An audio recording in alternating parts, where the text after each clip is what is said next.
Good morning. Bong in বের আরেকটি নতুন ভিডিওতে আপনাদের সকলকে স্বাগত জানাই। আশা করি আপনারা সবাই খুব ভালো আছেন। আজকে ব্রেকফাস্ট আমাদের তাড়াতাড়ি হয়ে গেছে, তাই আর দেরি কেন করব, লাঞ্চের প্রিপারেশন শুরু করে দিয়েছি। কালকে মাছের দোকানে গেছিলাম, ওখান থেকে একটা বড় দেখে কাতলা মাছ নিয়েছি, তার সাথে একটা পুঁটি মাছের ব্লকও নিলাম। আজকে আমি পুঁটি মাছটাই রান্না করছি। জানেন তো, ব্লকের মাছগুলো মোস্টলি পরিষ্কার করাই থাকে, কিন্তু আজকে দেখছি পরিষ্কার করা নেই, তাই আমি ভালো করে পরিষ্কার করে নিচ্ছি।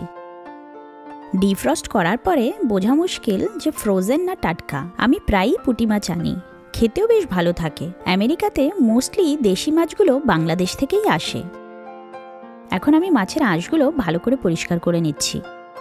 এটা তো কথাই আছে যে মাছে ভাতে বাঙালি। যখন আমাদের প্রথম আমেরিকায় আসা ঠিক হলো, তখন মনে মনে ভাবছিলাম যে এই রে, ওখানে গেলে বুঝি আর বাংলার মাছের স্বাদ পাবো না।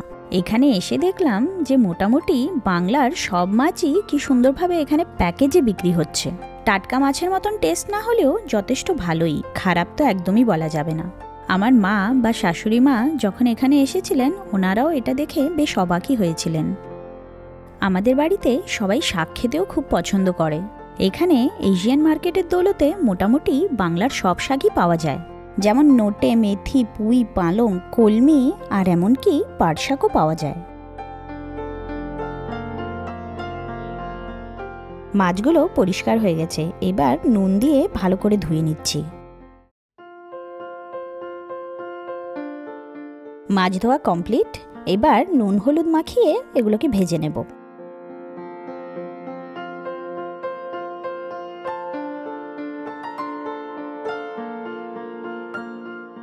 কড়াইতে সর্ষের তেল গরম হয়ে গেছে, এবার একে একে মাছগুলো ভেজে নিচ্ছি। মাছগুলো আমি ভালো করেই ভাজবো, ফ্রোজেন তো তাই, টাটকা মাছ হলে অত ভাজার দরকার নেই। এক পিঠ ভাজা হয়ে গেছে, এবার অন্য পিঠটাও ভেজে নিচ্ছি। ভাজা মাছগুলো তুলে নিলাম। আজকে আমি বানাচ্ছি আলু টমেটো দিয়ে পুঁটি মাছের ঝোল। মাছগুলো তুলে নেওয়ার পরে ওই তেলেই আমি দিয়ে দিচ্ছি কালো জিরে ফোড়ন। এইবার প্রথমে চলে যাচ্ছে পেঁয়াজ কুচি।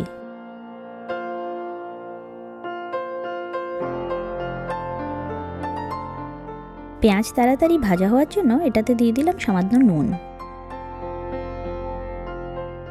এবারে এটাতে চলে যাচ্ছে আলু।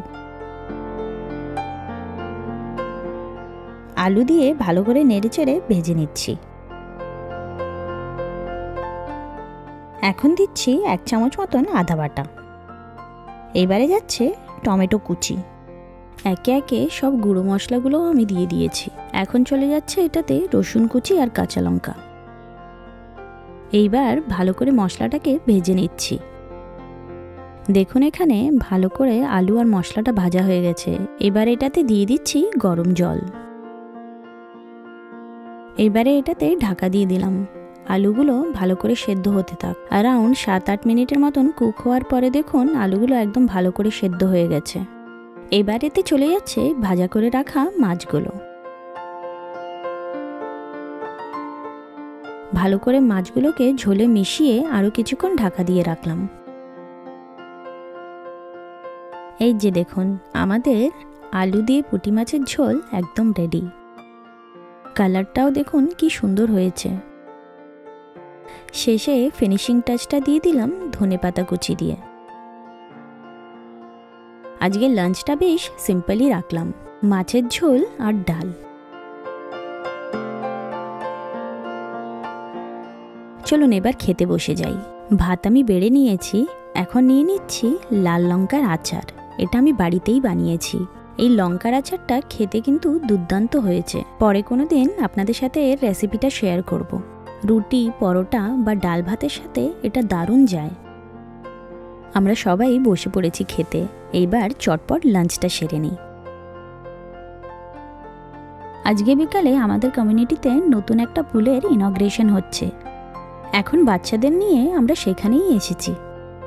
এখন তো স্কুলে গরমের ছুটি চলছে, তাই বাচ্চারা সব ফ্রি। আজকে দুপুরে ইভানের এক বন্ধু আমাদের বাড়িতে খেলতে এসেছে, তাই ওকেও সঙ্গে নিয়ে এসেছি। এই পার্টিতে বাচ্চাদের জন্য আইস গোলা আর লেমনেডেরও ব্যবস্থা আছে। আর এখন যা গরম পড়েছে, বাচ্চাদের তো এগুলো খুবই ভালো লাগে। কিন্তু জানেন তো, আমাদের দেশে যে আইস গোলাগুলো পাওয়া যায়, এখান থেকে 1000 গুণে ভালো হয় খেতে।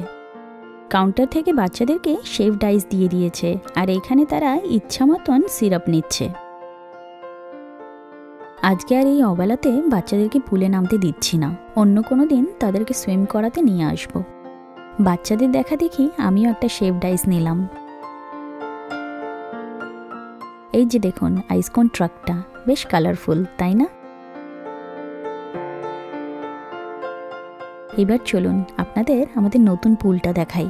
এই পুলটা নিয়ে আমাদের কমিউনিটিতে 2টো পুল হলো। আমার পুরনো ভিডিওতে আপনারা আমাদের আগের পুল তো দেখেছেন, সেই পুলটা বেশ বড়। এই পুলটা ওই পুলটার মতন অত বড় না, কিন্তু আমাদের বাড়ি থেকে বেশ কাছে, একদম হাঁটা পথ। নতুন পুলের ইনগ্রেশনে বেশ ভালোই লাগলো। চলুন এবার বাড়িতে যাই। দেখতে দেখতে সন্ধ্যা হয়ে এসেছে, আবার ইভুর বন্ধুর মাও তাকে নিতে চলে আসবে। এই গরমকালে জানেন তো, এখানে অলমোস্ট 8:30 অবধি দিনের আলো থাকে, তাই ঘড়ি না দেখলে বোঝা যায় না কত বেলা হয়েছে। আমার বন্ধু যখন তার ছেলেকে পিক আপ করতে আমাদের বাড়িতে এলো, তখন ওর কাছেই শুনলাম এখানে নাকি পাহাড়ে আগুন লেগেছে। বুঝুন অবস্থা। আসলে দুপুরের পর থেকেই আমরা বারে বারে শুনছি শুধু হেলিকপ্টার যাওয়ার আওয়াজ। তাই ভাবি, এতগুলো হেলিকপ্টার আমাদের বাড়ির উপর দিয়ে যাচ্ছে কোথায়? ওই যে দেখুন, বাড়ির এত কাছে আগুন লেগেছে, আর আমরা এতক্ষণ বুঝতেই পারিনি। এখানে গরমকাল আসলেই দিকে দিকে খালি দাবানলের সমস্যা। আগে শুধু নিউজেই দেখেছি, এখন দেখুন পুরো বাড়ির সামনেই দাউ দাউ করে পাহাড় জ্বলছে। এখনো দূরে আছে, কিন্তু যা হাওয়া দিচ্ছে কিছুক্ষণেই মনে হচ্ছে যেন বাড়ির কাছে চলে আসবে। দেখুন আমাদের কমিউনিটির পাশেই আছে ফ্রিওয়ে, আর ফ্রিওয়ের ওই পাশেই লেগেছে আগুন। দেখুন আপনাদের সাথে কথা বলতে বলতেই আগুন কত সামনে চলে এসেছে। খানিকক্ষণ আগে আপনাদের বলছিলাম না, যা হাওয়া দিচ্ছে কিছুক্ষণের মধ্যেই আগুন ছড়িয়ে যাবে। দেখুন ঠিক তাই হলো। এখন তো রীতিমতো ভয় লাগছে, যেইভাবে আগুন ছড়াচ্ছে দেখতে দেখতে বাড়ির কাছে না চলে আসে। অ্যাকচুয়ালি লোকাল নিউজ থেকে জানতে পারলাম এখানে একটা ন্যাশনাল ল্যাবরেটরির ডিসপোজাল থেকে আগুনের সূত্রপাত। জানেন তো, ল্যাবটা কিন্তু আমাদের বাড়ি থেকে অনেক দূর। সেখান থেকে আগুন ছড়াতে ছড়াতে আমাদের বাড়ির কাছে অবধি চলে এসেছে। কি ভয়ঙ্কর কাণ্ড বলুন। যাই এবার বাড়ির দিকে যাই, গিয়ে ব্যাগপত্র গুছিয়ে রাখি। বলা তো যায় না, হঠাৎ ইভ্যাকুয়েশনের অর্ডার আসলে সঙ্গে সঙ্গে বেরিয়ে পড়তে হবে। দেখুন বাড়ি আসতে না আসতেই লোডশেডিং। আমি ডিনারের ব্যবস্থা করছিলাম, আর ও উপরে ব্যাগ গোছাচ্ছিল। এখন এই অন্ধকারের মধ্যে কি করে সব হবে, আরও কাজ বেড়ে গেল। অন্ধকারে কোনো মতে ডিনার সেরে এখন আমরা রেডি। হাতের কাছে দরকারি জিনিসপত্র যা পেয়েছি তা 2টো ব্যাগে গুছিয়ে নিয়েছি। ইভ্যাকুয়েশনের অর্ডার যদিও আমরা এখনো পাইনি, কিন্তু দেখলাম আশেপাশের নেবাররা সবাই ঘর খালি করে বেরিয়ে পড়েছে। তাই আমরাও আর রিস্ক নিলাম না, আমরাও বেরিয়ে পড়ছি। দেখি বাইরে বেরিয়ে কি অবস্থা। দেখুন কি প্রচণ্ড হাওয়া, যেন ঝড় হচ্ছে। নতুন বাড়ি কিনে 1 বছরও হয়নি, আর দেখুন কি বড় বিপদ। সব সময় যেন কিছু না কিছু লেগেই আছে। দেখতে পাচ্ছেন, দেখুন সত্যি সত্যিই বাড়ির একেবারে কাছে চলে এসেছে। আমার কিছু বন্ধু যারা গেটের কাছে থাকে তারা কিন্তু ইভ্যাকুয়েশনের অর্ডার পেয়ে গেছে। এক্ষুনি তাদের মেসেজ এলো। আমরা গেটের কাছে চলে এসেছি। এখানে ট্রাফিক একদম স্লো হয়ে গেছে, সবাই বেরোনোর চেষ্টা করছে। দেখুন সামনেই দমকলের গাড়ি রোডটা ব্লক করে রেখেছে। মেন রোডটা তো ব্লক, আমাদের ডিটোর করিয়ে দিচ্ছে। এখানকার খবর জানতে পেরে আমাদের অনেক বন্ধুই খালি মেসেজ আর কল করছে। ওরা সবাই বলছে যে কোনো দরকার হলে কিছু না ভেবে যেন তাদের বাড়িতে চলে যাই। সত্যি বলতে বিপদের সময়ই আসল বন্ধুদের চেনা যায়, তাই না? আমার এক বন্ধুর বাড়ি এখান থেকে বেশ কিছুটা দূরে, হয়তো সেখানেই আমাদের আজকের রাতটা কাটাতে হবে।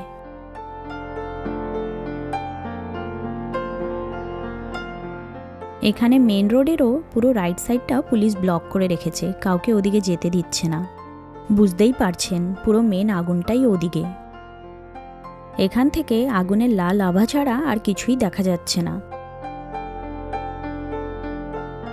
বন্ধুর বাড়িতে গিয়ে 8 ঘন্টা বসার পরে ফোনে মেসেজ এলো যে ফায়ার ফাইটাররা আগুনটা কিছুটা কন্ট্রোল করতে পেরেছে। এখন আগুনটাকে ওরা অন্যদিকে ঘুরিয়ে দিয়েছে। তাই এখন আমরা বাড়ির দিকে ফিরে যাচ্ছি।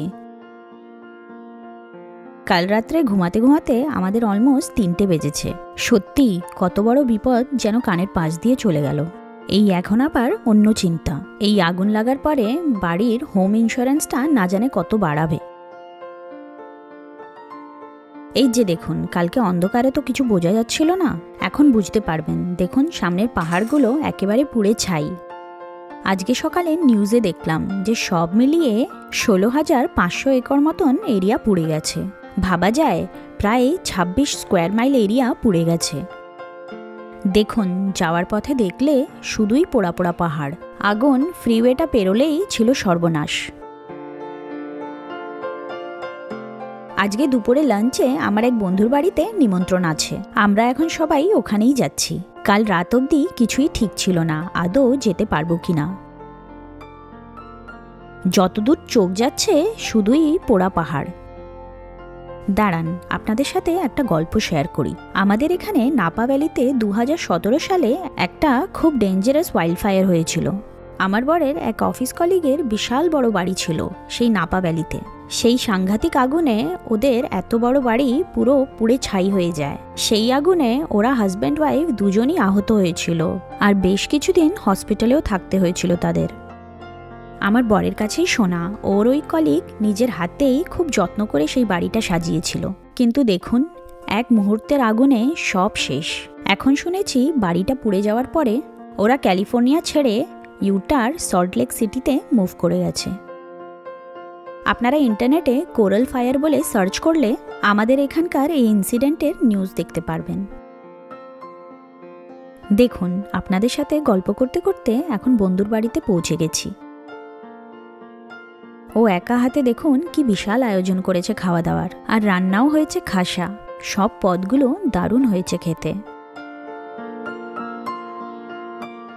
এতগুলো পদ করেছে, কোনটা ছেড়ে কোনটা খাবো, পুরো এলাহি আয়োজন।